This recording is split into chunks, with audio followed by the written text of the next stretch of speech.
ಯಾವ ಹೂವು ಯಾರ ಮುಡಿಗೋ ಭಾಗ 103. ಸ್ವರ್ಣ ವಿಕ್ರಮ್ನನ್ನು ಪ್ರಶ್ನೆ ಮಾಡಿದಳು. ವಿಕ್ರಮ್, ನೀನು ಸಾನ್ವಿಗೆ ಹಾಕಿರೋ ಕಂಡೀಷನ್ ಅಪ್ಪಂಗೆ ಗೊತ್ತಾದ್ರೆ ಎಷ್ಟು ನೊಂದ್ಕೋತಾರೆ ಗೊತ್ತಾ? ಪಾಪ ಕಣೋ ಸಾನ್ವಿ, ಅವಳಿಗೆ ಅಂತ ಯಾವತ್ತೂ ಏನೂ ಕೇಳಿಲ್ಲ. ಈಗಲಾದರೂ ಅವಳ ಆಸೆ ಏನು ಅಂತ ತಿಳ್ಕೊಳ್ಳೋಣ. ಅವಳ ಆಸೆ ಬೇಡ, ನಿನ್ನಾಸೆಯಂತೆ ನಡೀಲಿ. ಅಟ್ಲೀಸ್ಟ್ ಯೋಚನೆ ಮಾಡೋಕ್ಕಾದ್ರೂ ಅವಳಿಗೆ ಟೈಮ್ ಕೊಡೋಣ. ನೀನು ಈ ರೀತಿ ನಡ್ಕೊಂಡ್ರೆ ಸತ್ತು ಸ್ವರ್ಗದಲ್ಲಿರೋ ನಿನ್ನ ಅತ್ತೆ ಮಾವ ಕೂಡ ನೊಂದ್ಕೋತಾರೆ. ಸಾನ್ವಿಗೆ ನಮ್ಮ ಮೇಲಿರೋ ಪ್ರೀತಿನ ದುರುಪಯೋಗ ಪಡಿಸ್ಕೊಳ್ತಿದ್ದೀಯಾ? ಮಾತಾಡು ವಿಕ್ರಮ್ ಎಂದಳು.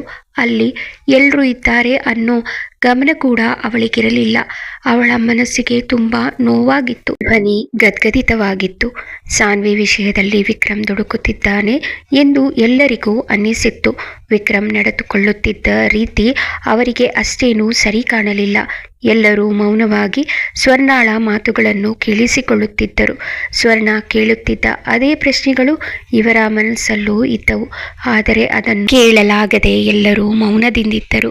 ಸ್ವರ್ಣಾಳ ಮಾತಿಗೆ ವಿಕ್ರಮ್ ಉತ್ತರ ಕೊಡಬೇಕೆನ್ನುವಷ್ಟರಲ್ಲಿ ಸಾನ್ವಿ ಬಂದಿದ್ದರಿಂದ ಅವರು ತಮ್ಮ ಮಾತುಗಳನ್ನು ಅರ್ಧದಲ್ಲಿ ನಿಲ್ಲಿಸಿದರು.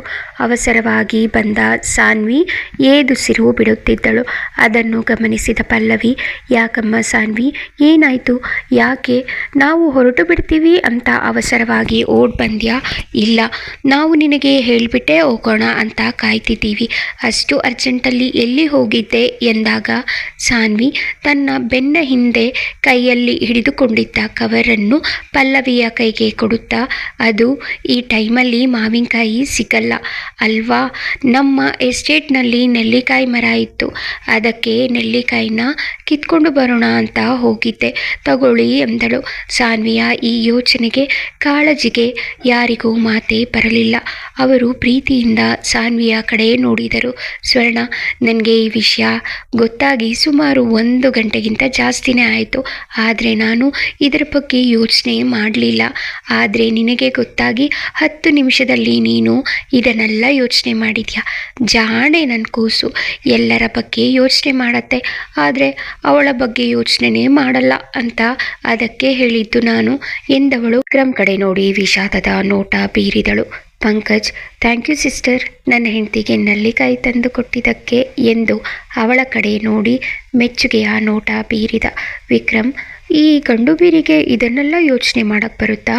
ನಾನೆಲ್ಲೋ ಬರೀ ಜಗಳ ಹೊಡೆದಾಟ ಮಾಡೋಕ್ಕಷ್ಟೇ ಬರುತ್ತೆ ಅಂದ್ಕೊಂಡಿದ್ದೆ ಎಂದಾಗ ಸಾನ್ವಿ ವಿಕ್ರಮ್ ಕಡೆ ಕೋಪದಿಂದ ನೋಡಿದಳು. ವಿಕ್ರಮ್ ಮತ್ತೆ ಸಾನ್ವಿಯನ್ನು ರೇಗಿಸುತ್ತಾ, ನೋಡಿ ಅವಳನ್ನು ಕಣ್ಣಲ್ಲೇ ಹೊಡೆಯೋ ಥರ ನೋಡ್ತಾಳೆ ಎಂದ.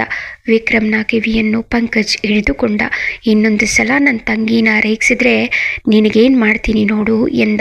ಆಗ ವಿಕ್ರಮ್ ನೋವಿನಿಂದ, ಅಯ್ಯೋ ಬಿಡೋ, ನನ್ನ ಕಿವಿನೋ ತುಂಬ ನೋವಾಗ್ತಿದೆ, ಅವಳನ್ನು ಇನ್ನೇನು ಅನ್ನಲ್ಲ ಕಣೋ, ಬಿಟ್ಟು ಬಿಡೋ ಎಂದಾಗ ಪಂಕಜ್ ವಿಕ್ರಮ್ ಕಿವಿ ಬಿಟ್ಟು, ಇದೇ ಫಸ್ಟ್ ಆ್ಯಂಡ್ ಲಾಸ್ಟ್ ವಾರ್ನಿಂಗ್. ಮತ್ತೆ ನನ್ನ ತಂಗಿನ ಕಿತಾಪತಿ ಮಾಡಿದ್ಯೋ ನಾನಂತೂ ಸುಮ್ಮನೆ ಇರಲ್ಲ ಎಂದ ನಗುತ್ತಾ. ಈ ಮಾತನ್ನು ಕೇಳಿ ಸಾನ್ವಿಯ ಕಂಗಳಲ್ಲಿ ಅವಳಿಗೆ ಗೊತ್ತಿಲ್ಲದ ಹಾಗೆ ಕಣ್ಣೀರು ತುಂಬಿತ್ತು. ಅದನ್ನು ಗಮನಿಸಿದ ಪಲ್ಲವಿ, ಯಾಕಮ್ಮ ಸಾನ್ವಿ ಅಳ್ತಿದ್ಯಾ ಎಂದು ಕೇಳಿದಕ್ಕೆ ಸಾನ್ವಿ, ಇಲ್ಲ, ಇದು ದುಃಖಕ್ಕೆ ಬರ್ತಿರೋ ಕಣ್ಣೀರಲ್ಲ. ರಾಮು, ಸ್ವರ್ಣ, ನಂಜಮ್ಮ, ನಿಂಗಪ್ಪ, ಲಕ್ಷ್ಮಮ್ಮ ಅಲ್ಲದೆ ನನಗೋಸ್ಕರ ಇನ್ನೂ ಯಾರೋ ಇದ್ದಾರೆ ಅನ್ನೋ ಖುಷಿಗೆ ಬರ್ತಿರೋ ಕಣ್ಣೀರು ಎಂದವಳು ತನ್ನ ಕಣ್ಣೀರನ್ನು ಒರೆಸಿಕೊಂಡಳು. ಮನಸ್ಸಿನಲ್ಲಿ ಅಂದರೆ ಅಮ್ಮ, ಅಪ್ಪ ಮತ್ತು ಮನೆಯಲ್ಲಿರೋ ಎಲ್ಲರ ಹೆಸರು ಹೇಳಿದ್ಲು. ಅವರು ಮಾತ್ರ ಅವಳ ಬಗ್ಗೆ ಕೇರ್ ಮಾಡ್ತಾರೆ ಅಂತ ಹೇಳುತ್ತಿದ್ದಾಳೆ. ನಾನು ಅವಳ ಬಗ್ಗೆ ಕೇರ್ ಮಾಡ್ತೀನಿ ಅಂತ ಅವಳಿಗೆ ಅನ್ನಿಸ್ತಿಲ್ವಾ? ಅವಳು ನನ್ನ ಹೆಸರು ಹೇಳಲಿಲ್ಲ ಅಂದರೆ ಅವಳಿಗೆ ನನ್ನ ಬಗ್ಗೆ ಒಳ್ಳೆ ಅಭಿಪ್ರಾಯ ಇಲ್ವಾ? ಅಥವಾ ಯಾವ ಫೀಲಿಂಗ್ಸ್ ಇಲ್ವಾ ಎಂದುಕೊಂಡ ವಿಕ್ರಮ್ಗೆ ಒಂದು ರೀತಿಯ ಆತಂಕ ಶುರುವಾಯಿತು. ಒಂದು ಕ್ಷಣ ಅವನಿಗೂ ಸಾನ್ವಿ ಇಷ್ಟೊಂದು ಮನಸ್ಸಿಗೆ ಬೇಜಾರು ಮಾಡಿಕೊಂಡಿದ್ದಾಳೆ, ಅವಳಿಗೆ ನಿಜವಾಗ್ಲೂ ಮದುವೆ ಇಷ್ಟ ಇಲ್ವಾ? ಯಾರ ಹತ್ರನೂ ಹೇಳ್ಕೊಳಕ್ಕಾಗದೆ ಒದ್ದಾಡ್ತಿದ್ದಾಳ? ಅಕಸ್ಮಾತ್ ಅವಳು ಅನಾಹುತ ಮಾಡಿಕೊಂಡು ಬಿಟ್ಟರೆ ಅನ್ನೋ ಯೋಚನೆ ಅವನ ಮನಸ್ಸಿಗೆ ಬಂತು. ಆದರೆ ಮರುಕ್ಷಣ, ಅಷ್ಟು ವೀಕ್ ಅಲ್ಲ ಈ ಗಂಡು ಬೀರಿ, ಅವಳು ಬೇಜಾರಾಗಿರೋದು ನಾನು ಮದುವೆ ಮಾಡಿ ಈ ಮನೆಯಿಂದ ಅವಳನ್ನು ಶಾಶ್ವತವಾಗಿ ಕಳಿಸ್ತೀನಿ ಅನ್ನೋ ವಿಷಯಕ್ಕೆ ಅಷ್ಟೇ. ಅದಕ್ಕೆ ನನ್ನ ಮೇಲೆ ಸ್ವಲ್ಪ ಕೋಪ ಮಾಡಿಕೊಂಡಿದ್ದಾಳೆ.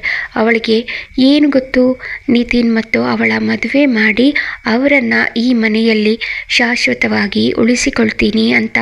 ಅದು ಮದುವೆ ಮುಗಿಯೋವರೆಗೂ ಅವಳಿಗೆ ಸರ್ಪ್ರೈಸ್ ಆಗಿ ಇಟ್ಟಿರ್ತಾರೆ. ಅವಳ ಮನಸ್ಸಿನಲ್ಲಿ ನನ್ನ ಬಗ್ಗೆ ಸ್ವಲ್ಪನೂ ಪ್ರೀತಿ ವಿಶ್ವಾಸ ಇಲ್ವಾ? ಹಾಗಿದ್ರೆ ಅವಳಿಗೆ ನಾನೇನು ಅಲ್ವಾ ಎಂದುಕೊಂಡು ಯೋಚನೆಯಲ್ಲಿ ಮುಳುಗಿದ್ದ ವಿಕ್ರಮ್ನನ್ನು ರಾಹುಲ್ ಎಚ್ಚರಿಸುತ್ತಾ, ಹಲೋ ಸಾಹೇಬ್ರೆ, ಎಲ್ಲಿ ಕಳೆದು ಹೋಗಿದ್ದೀರಾ? ಟೈಮ್ ಆಗುತ್ತೆ, ನಾವಿನ್ನೂ ಹೊರಡ್ತೀವಿ, ಮನೆಗೋದ್ಮೇಲೆ ಕಾಲ್ ಮಾಡ್ತೀನಿ ಎಂದು ಹೇಳಿ ಡ್ರೈವಿಂಗ್ ಸೀಟ್ನಲ್ಲಿ ಕುಳಿತ. ಪಲ್ಲವಿ, ಸಾನ್ವಿ, ಎಲ್ಲರೂ ನಮ್ಮನೆಗೆ ಬನ್ನಿ, ಮಿಸ್ ಮಾಡಬೇಡಿ. ಹೇಗಿದ್ದರೂ ನಾಳೆ ವಿಕ್ರಮಣ್ಣ ಹಾಸ್ಪಿಟಲ್ಗೆ ಬರ್ತಾರಲ್ಲ, ಹಾಗೇನೆ ನಮ್ಮನೆಗೆ ಡ್ರಾಪ್ ಮಾಡಿಸ್ಕೊಳ್ಳಿ ಎಂದಳು. ಆಗ ಸ್ವರ್ಣ, ನಾಳೆ ಬೇಡಮ್ಮ, ಅಂಕಲ್ ತುಂಬ ಬೇಜಾರಲ್ಲಿ ಇದ್ದಾರೆ, ಅವರನ್ನು ಒಬ್ಬರನ್ನೇ ಬಿಟ್ಟು ಬರೋಕೆ ಆಗಲ್ಲಮ್ಮ ಎಂದಳು. ಆಗ ಪಲ್ಲವಿ, ಹೌದಲ್ವಾ, ಸಾರಿ ಅಮ್ಮ, ಮರ್ತೇ ಬಿಟ್ಟಿದ್ದೆ, ಸರಿ ಇನ್ನೊಂದು 2 ದಿನ ಕಳೆದು ಖಂಡಿತ ಬರಬೇಕಮ್ಮ ಎಂದವಳು. ಇನ್ನು ಕುರಿತು ಸಾನ್ವಿ, ಥ್ಯಾಂಕ್ಸ್, ನೆಲ್ಲಿಕಾಯಿ ತಂದು ಕೊಟ್ಟಿದ್ದಕ್ಕೆ. ಇನ್ನೆರಡು ದಿನ ಬಿಟ್ಟು ನೀವು ಮನೆಗೆ ಬರಲೇಬೇಕು. ಲಕ್ಷ್ಮಮ್ಮ, ನೀವು ಬರಬೇಕು, ಬಾಯ್ ಎಂದಳು. ರಮ್ಯಾ, ನಮ್ಮನೆಗೂ ಎಲ್ಲರೂ ಬನ್ನಿ ಎಂದಳು. ನಂತರ ಎಲ್ಲರೂ ವಿಕ್ರಮ್, ಸಾನ್ವಿ, ಸ್ವರ್ಣ ಮತ್ತು ಲಕ್ಷ್ಮಿಗೆ ಕೈ ಬೀಸುತ್ತಾ ಬಾಯ್ ಹೇಳಿ ಹೊರಟರು. ನಿತಿನ್ ಏನನ್ನೂ ಮಾತನಾಡದೆ ಮೌನವಾಗಿ ಕುಳಿತಿದ್ದ.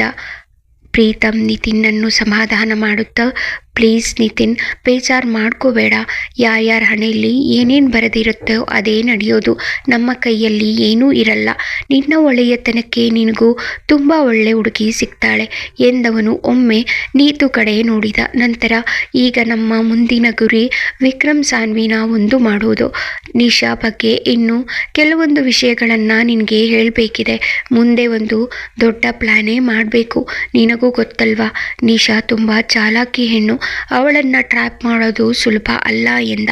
ಆಗ ನಿತಿನ್, ಅವಳೆಷ್ಟೇ ಚಾಲಾಕಿ ಆದರೂ ಅವಳನ್ನು ಆಟ ಆಡಿಸೋಕೆ ಅಂತ ನಮ್ಮ ಟೀಮ್ ಇದೆಯಲ್ಲ, ಅದರ ಮುಂದೆ ಅವಳ ಆಟ ಏನೂ ನಡೆಯಲ್ಲ. ನಾಳೆಯಿಂದ ನಮ್ಮ ಕೆಲಸ ಶುರು ಮಾಡಬೇಕು ಎಂದವನು ಎಲ್ಲರ ಕಡೆ ನೋಡಿದ. ಪಲ್ಲವಿ, ರಮ್ಯಾ, ನೀತು ಎಲ್ಲರೂ ನಿದ್ದೆ ಮಾಡುತ್ತಿದ್ದರು. ಪಂಕಜ್ ಏನನ್ನು ಯೋಚಿಸುತ್ತಾ ಕುಳಿತಿದ್ದ. ರಾತ್ರಿ 8 ಗಂಟೆಯ ವೇಳೆಗೆ ಎಲ್ಲರೂ ಸಿಟಿ ತಲುಪಿದರು. ಪಂಕಜ್ ಎಲ್ಲರನ್ನೂ ಅವರವರ ಮನೆಗೆ ಡ್ರಾಪ್ ಮಾಡಿದ. ಪ್ರೀತಮ್, ನನ್ನನ್ನು ಮನೆ ಹತ್ರ ಡ್ರಾಪ್ ಮಾಡು ಎಂದವನನ್ನು ಪಂಕಜ್, ಸುಮ್ಮನೆ ಬಾರೋ, ಒಬ್ಬನೇ ಹೋಗಿ ಏನು ಮಾಡ್ತೀಯಾ, ನೀನೇ ಅಡುಗೆ ಮಾಡಿ ತಿನ್ನಬೇಕು, ಇಲ್ಲ ಹೋಟೆಲ್ನಲ್ಲಿ ತಿನ್ನಬೇಕು, ನೀನು ನಮ್ಮನೆಯವನೇ, ನನ್ನ ಹೆಂಡತಿಗೆ ಅಣ್ಣ, ಹಾಗಂತ ನಾವು ತಿಳ್ಕೊಂಡಿದ್ದೀವಿ, ಪದೇ ಪದೇ ಹೇಳಿದ್ದೇ ಹೇಳೋಕ್ಕೆ ಆಗಲ್ಲ ಎಂದ. ಪಂಕಜ್ ಮೊದಲು ಹಾಸ್ಪಿಟಲ್ಗೆ ಹೋಗಿ ಅಲ್ಲಿನ ಸ್ತ್ರೀ ರೋಗ ತಜ್ಞರ ಬಳಿ ಪಲ್ಲವಿಯ ಚೆಕಪ್ ಮಾಡಿ ಗರ್ಭಿಣಿ ಅನ್ನೋದನ್ನ ಮತ್ತೊಮ್ಮೆ ಖಾತರಿಪಡಿಸಿಕೊಂಡು ಮನೆಗೆ ಹೊರಟರು. ದಾರಿಯಲ್ಲಿ ಮನೆಯವರಿಗೆ ಸಿಹಿ ಸುದ್ದಿ ಹೇಳಲು ಪಂಕಜ್ ತಾಯಿಗೆ ಇಷ್ಟವಾದ ಮೈಸೂರು ಪಾಕ್ ತೆಗೆದುಕೊಂಡ. ಪ್ರೀತಮ್ ಕೂಡ ಅವರ ಜೊತೆ ಮನೆಗೆ ಬಂದ. ಪಂಕಜ್, ಅಮ್ಮ ಅಮ್ಮ, ಬೇಗ ಬನ್ನಿ ಅಮ್ಮ, ನಿಮಗೆ ಒಂದು ಖುಷಿ ಸಮಾಚಾರ ಇದೆ ಎಂದವನ ಮಾತಿಗೆ ಸುಶೀಲಾ, ಪಂಕಜ್, ನೀನು ಹೇಳ್ತಿರೋದನ್ನ ಕೇಳಿದ್ರೆ ಸಾನ್ವಿ ಮದುವೆ ನಿತಿನ್ ಜೊತೆ ಫಿಕ್ಸ್ ಆಯ್ತಾ ಎಂದಿದ್ದಕ್ಕೆ ಪಂಕಜ್, ಮದುವೆಗೆ ಒಪ್ಪಿಕೊಳ್ಳೋಕೆ ಸಾನ್ವಿ ಟೈಮ್ ಕೇಳಿದ್ದಾರೆ, ಅದಲ್ಲ, ನೋಡೋಣ, ಒಂದು ಸಲ ನಿನ್ನ ಸೊಸೆ ಮುಖ ನೋಡಿ ಗೆಸ್ ಮಾಡು ಎಂದಾಗ ಸುಶೀಲಾ ಒಮ್ಮೆ ಪಲ್ಲವಿ ಕಡೆ ನೋಡಿದಳು. ಅವಳ ಮುಖದಲ್ಲಿ ನಾಚಿಕೆ, ಖುಷಿ, ಸಂತೋಷಕ್ಕೆ ಕಣ್ಣಲ್ಲಿ ನೀರು ಎಲ್ಲವನ್ನು ನೋಡಿ, ಅಂದರೆ ನಾನು ಅಜ್ಜಿ ಆಗ್ತಿದ್ದೀನಿ ಅಲ್ವಾ ಎಂದಳು. ತಕ್ಷಣ ಪಲ್ಲವಿ ಸುಶೀಲಾಳನ್ನು ತಪ್ಪಿಕೊಂಡು ಅಳಲು ಪ್ರಾರಂಭಿಸಿದಳು. ಆಗ ಸುಶೀಲಾ ಗಾಬರಿಯಿಂದ, ನಾನು ಹೇಳಿದ್ದು ನಿಜ ಅಲ್ವಾ, ಸಾರಿ, ಅದರಿಂದ ನಿನಗೆ ನೋವಾಯ್ತ ಕಂದ ಎಂದು ಪಲ್ಲವಿಯ ತಲೆ ನೇವರಿಸಿದಳು. ಆಗ ಪಲ್ಲವಿ, ಇಲ್ಲಮ್ಮ, ನೀವು ಹೇಳಿದ್ದು ನಿಜ, ಆದರೆ ನನಗೆ ಖುಷಿಗೆ ಅಳು ಬಂತು ಅಷ್ಟೇ, ನೀವು ಹೇಳಿದ್ದು ನಿಜ, ನೀವು ಅಜ್ಜಿ ಆಗ್ತಿದ್ದೀರಾ ಎಂದಿದ್ದಕ್ಕೆ ಆ ಸಮಯಕ್ಕೆ ಅಲ್ಲಿಗೆ ಬಂದ ಸಂಜಯ್, ಹಾಗಿದ್ರೆ ನಾನು ಚಿಕ್ಕಪ್ಪ ಆಗ್ತಿದ್ದೀನಿ, ಹೂ ಯೇ, ಮೊದಲು ಈ ವಿಷಯ ಅಕ್ಕಂಗೆ ಹೇಳಬೇಕು ಎಂದವನು ಸ್ವೀಟ್ ತೆಗೆದುಕೊಂಡು ಪಂಕಜ್ ಪಲ್ಲವಿಗೆ ತಿನ್ನಿಸಿ ಫೋನ್ ಮಾಡುತ್ತಲೇ ತನ್ನ ರೂಮಿಗೆ ಹೋದ. ಎಲ್ಲರೂ ಬಯಸಿದ ಹಾಗೆ ಪಲ್ಲವಿಗೆ ಯಾವುದೇ ತೊಂದರೆ ಆಗದೆ ಮಗು ಆಗುತ್ತಾ ತಿಳ್ಕೋಬೇಕಾ? ಕತೆಗಾಗಿ ಕಮೆಂಟ್ ಮಾಡಿ, ಕತೆ ಬಗ್ಗೆ ನಿಮ್ಮ ಅಭಿಪ್ರಾಯ ತಿಳಿಸಿ. ಹಾಗೆ ಈ ಕತೆ ಇಷ್ಟವಾದಲ್ಲಿ ದಯವಿಟ್ಟು ಸಬ್ಸ್ಕ್ರೈಬ್ ಮಾಡ್ಕೊಳ್ಳಿ, ಲೈಕ್, ಶೇರ್ ಮತ್ತು ಕಮೆಂಟ್ ಮಾಡಿ. ಧನ್ಯವಾದಗಳು.